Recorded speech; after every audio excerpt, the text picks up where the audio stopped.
Até agora, o ano de 2020 se mostrou um tanto difícil para se viver. Até o momento, o mundo já totalizava quase 1 milhão de mortes por causa do novo vírus. Além da pandemia, tivemos queimadas, fenômenos naturais trágicos, entre outras tantas coisas que estão acontecendo, tanto no Brasil quanto no resto do mundo. Diante desses fatos, podemos considerar que o ano de 2020 é o pior ano da humanidade para se viver, certo? Não para a ciência. Eu sou Ivan Lima e vou contar para vocês os detalhes do pior ano da história da humanidade para estar vivo. Vem comigo? Então vamos lá.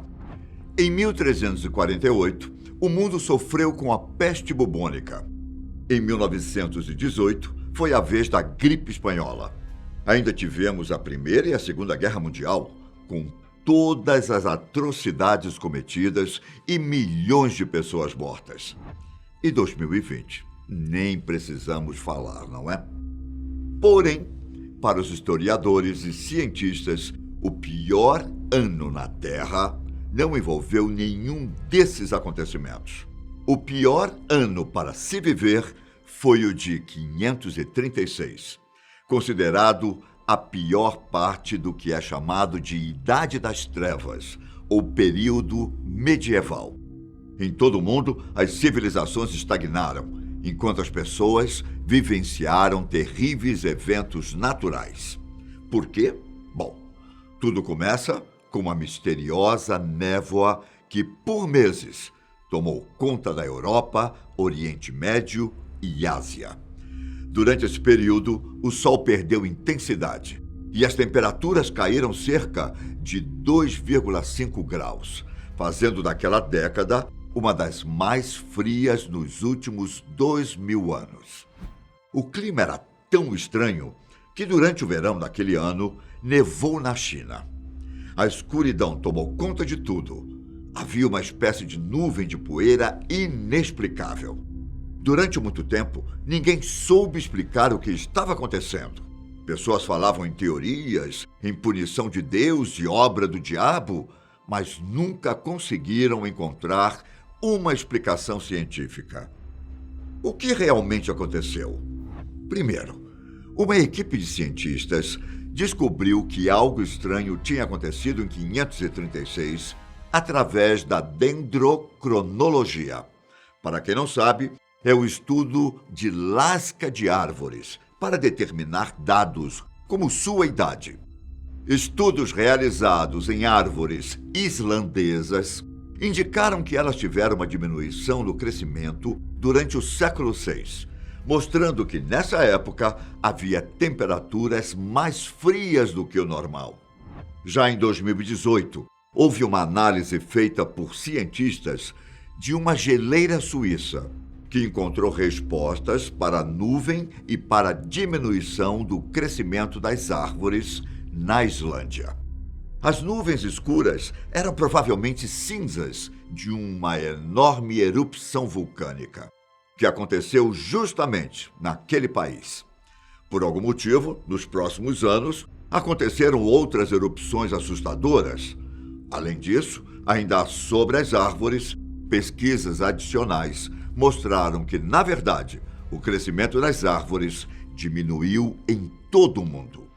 Na América do Norte e na Europa, por exemplo, dados de lascas de árvores indicam que o mundo ficou consideravelmente mais frio por pelo menos 15 anos após a erupção de 536.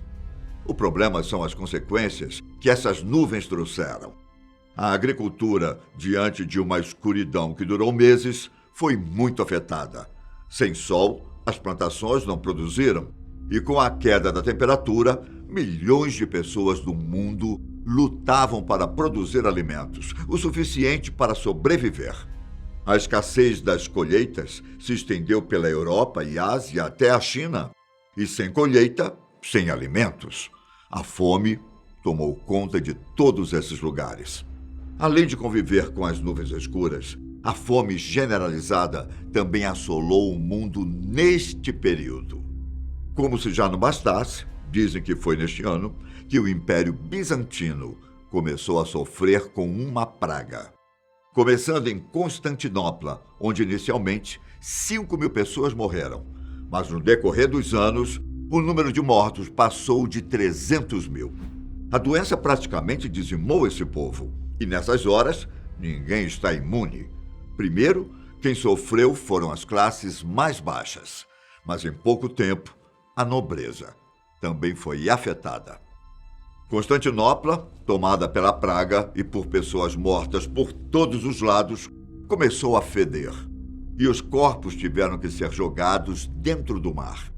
O imperador Justiniano ordenou que os cadáveres fossem retirados da cidade, mas apesar dos esforços, corpos ressurgiram em todos os lugares. Com o passar dos anos, a praga ainda se espalhou pelo Egito e chegou a exterminar os habitantes de uma cidade inteira.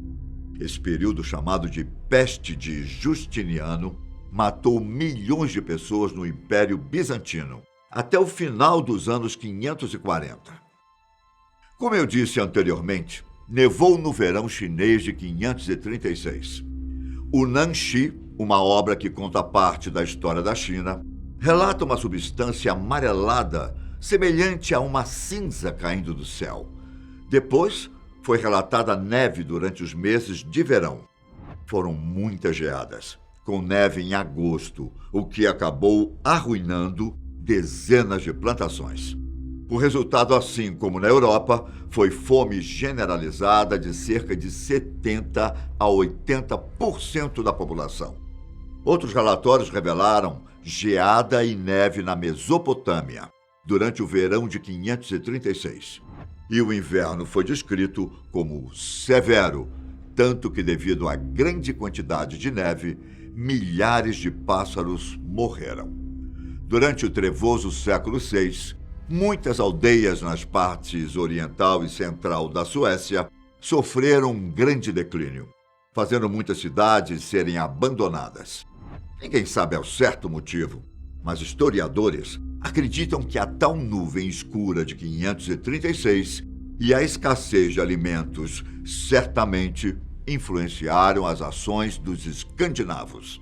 Antes de ter a evidência que explica a nuvem escura que surgiu neste ano, os teóricos acreditam que uma possível queda de um meteoro causou tal devastação. Outras evidências mostraram que os abandonos das cidades aconteceram por causa de incêndios em casas de fazenda, mostrando que a realocação está descartada. O curioso é que existe uma lenda nórdica que diz que um inverno de 3 anos iria acontecer antes do Ragnarok, uma série de eventos que conduziriam ao fim do mundo. É possível que muitos vikings tenham associado as nuvens escuras e o inverno severo a essa lenda e acabaram fugindo.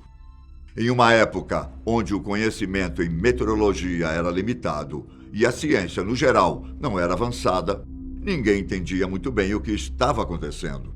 E o pior disso tudo é que o ano de 536 era apenas o começo de longos anos repletos de erupções vulcânicas.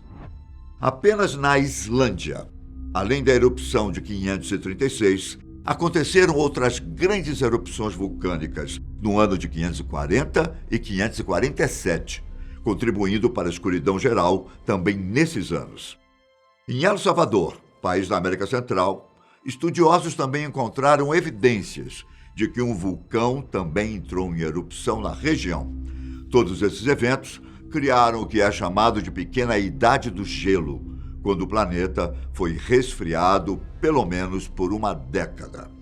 Por causa dos eventos de 536, o destino do Império Romano também foi selado. No século VI, sob a liderança do imperador Justiniano, o Império Bizantino tentou reconquistar a glória. Justiniano enviou generais para o oeste para lutar durante toda a década de 530. Mas Justiniano falhou por causa da instabilidade imperial. Com a eclosão da peste bubônica em 541, o Império Bizantino perdeu entre 35% a 55% de sua população. Isso não apenas enfraqueceu o império economicamente, mas também resultou em fracassos militares e no declínio administrativo. O Império Bizantino nunca se recuperou totalmente das perdas de safra, doenças e conflitos que foram desencadeados pelos fatos de 536. Na América do Sul, também há relatos de que aquele ano foi conturbado. A civilização Moche, que dominava a costa oeste da América do Sul, era composta por pescadores que também dominavam o cultivo de várias safras, incluindo feijão e milho. Em um ciclo do El Niño, as águas da região dos Moche ficaram tão quentes que muitos peixes não conseguiram sobreviver. Além disso, fortes chuvas e enchentes destruíram as redes de irrigação, tornando impossível o cultivo de alimentos suficientes para alimentar a população. A fome e o caos climático fizeram o povo Moche sofrer bastante. Não se sabe ao certo quando esse evento aconteceu, mas segundo historiadores, esse povo passava por maus bocados durante o ano de 536. Como vocês podem ver, todos esses eventos que eu citei não aconteceram necessariamente em 536, mas o ano foi fundamental para desencadear muitos problemas. Mas não existe nenhuma coisa boa que aconteceu nesse período? Além de revelarem todas essas desgraças, os cientistas também conseguiram descobrir quando as coisas começaram a melhorar. Segundo eles, a humanidade só voltou a ter paz por volta de 640, quando começou a ter melhoria na economia.